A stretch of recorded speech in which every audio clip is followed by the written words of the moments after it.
ناظرین و سامعین، السلام علیکم ورحمۃ اللہ وبرکاتہ۔ بسم اللہ الرحمن الرحیم۔ شروع اللہ کے نام سے جو بڑا مہربان نہایت رحم والا ہے۔ عمرو بن عاص رضی اللہ تعالیٰ عنہ نے جب مصر کو فتح کیا تو وہاں قدیم ایام سے ایک دستور جاری تھا۔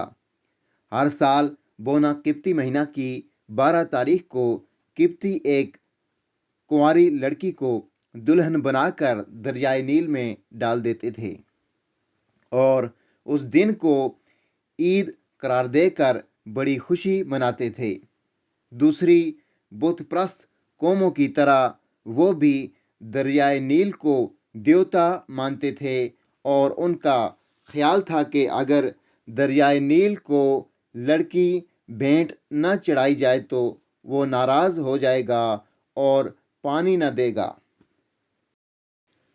عمرو بن عاص رضی اللہ تعالیٰ عنہ کے پاس قبطیوں کا وفد آیا۔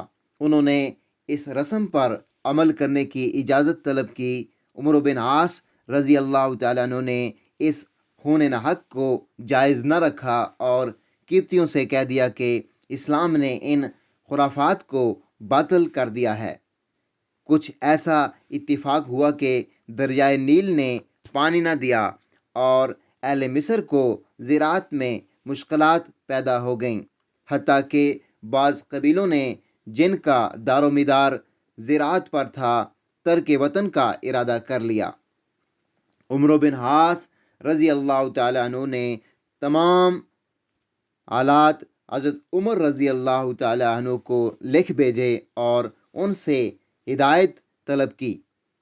حضرت عمر رضی اللہ تعالیٰ عنہ نے عمرو بن عاص رضی اللہ تعالیٰ عنہ کو جواب دیا کہ تم نے قبطیوں سے جو کچھ کہا بالکل درست کہا۔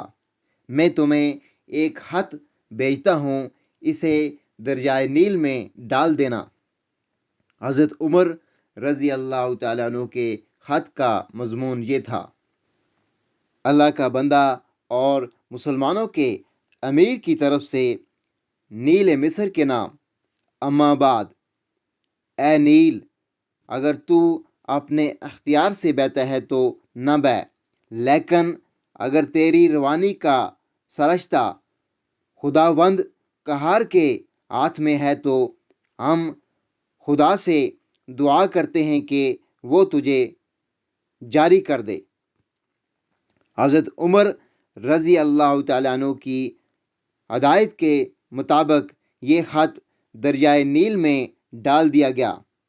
خدا کا کرنا ایسا ہوا کہ اس سال دریائے نیل میں اس قدر پانی آیا کہ اس سے پہلے کبھی نہ آیا تھا۔